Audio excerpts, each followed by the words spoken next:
दोस्तों, ये सबके मन में एक विचार आता है कि मुग़ल काल में, मुग़ल राज में बर्फ़ कैसे बनाते थे, बर्फ़ का इंतज़ाम कैसे करते थे, या इतनी गर्मी में राहत कैसे पाते थे, कैसे रहते थे राजा महाराजा या मुग़ल बादशाह, गर्मी में कैसे मैनेज करते थे। ये सब बातें सबके मन में आती है। इसके ऊपर कुछ जानकारी हमने हासिल की। उसमें पता चला कि मुग़ल बादशाह और राजा महाराजाओं के काल में बल्ब कैसे बनाते थे। इसके बारे में दोस्तों आज हम बात करेंगे। नमस्कार दोस्तों, फिल्मी पिटारा में आप सभी का स्वागत है। जब फ्रिज नहीं था, बर्फ़ बनाने की मशीन नहीं थी, तब राजा महाराजा और मुग़लों के लिए बर्फ़ कैसे बनाते थे, कैसे लाते थे, कहाँ से लाते थे। अक्सर इस तरह के सवाल लोगों के मन में आते हैं। तो हम बता दें कि ये सब कैसे मैनेज किया जाता था। सोचने वाली बात यह है कि आजकल हम लोग गर्मी के मौसम में फ्रिज में रखा पानी पी के गर्मी से राहत पाते हैं।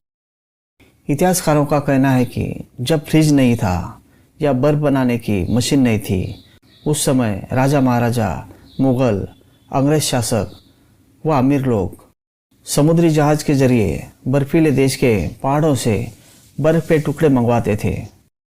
इतिहासकार ये भी लिखते हैं कि मुग़ल बादशाह हुमायूं ने 15वीं सदी में कश्मीर से बर्फ़ तोड़कर उसकी सिल्लियाँ बनाकर मंगवाना शुरू किया। इसके बाद धीरे धीरे मुग़ल शासक फलों का रस यानी जूस पहाड़ों में बेचकर उसे बर्फ़ में जमाने लगे। इस जमे हुए रस को बाद में शरबत के तौर पर गर्मी के मौसम में इस्तेमाल करते थे। मुग़लों के काल में पहाड़ों से मंगाई गई बर्फ़ पिघल न जाए, पिघलने से रोकने के लिए उस पर पोटेशियम नाइट्रेट छिड़का जाता था, जिसे सॉल्ट पीटर भी कहा जाता है। इसके बाद उस बर्फ़ को बोरियों में लपेट कर रखा जाता था। भारत में हर मौसम में प्राकृतिक रूप से बर्फ़ मिलना मुश्किल था, जबकि अमेरिका प्राकृतिक बर्फ़ का एक अच्छा स्रोत माना जाता था। जब सर्दियों में वहाँ की नदियाँ और झील जम जाती थी, तब बर्फ़ को स्टोर करके रखा जाता था। ऐसे में फ्रेडरिक टूडर नामक व्यक्ति ने, जिन्हें आइस किंग के नाम से भी जाना जाता है, फ्रेडरिक टूडर ने बर्फ़ बनाने का बिजनेस शुरू किया और लंबी दूरी तक बर्फ़ भेजने के कई तरीके भी विकसित किए। टूडर आइस कंपनी ने नदियों में जमने वाले बर्फ़ के टुकड़े को चूरे में लपेटकर आइस चैम्बर के साथ जहाज़ के रास्ते कई देशों में भेजना शुरू कर दिया था। ऐसे में दूसरी जगहों से आने वाली बर्फ़ को लंबे समय तक स्टोर करके रखने के लिए बर्फ़ घर बनाए जाने लगे, जो बहुत महंगे हुआ करते थे।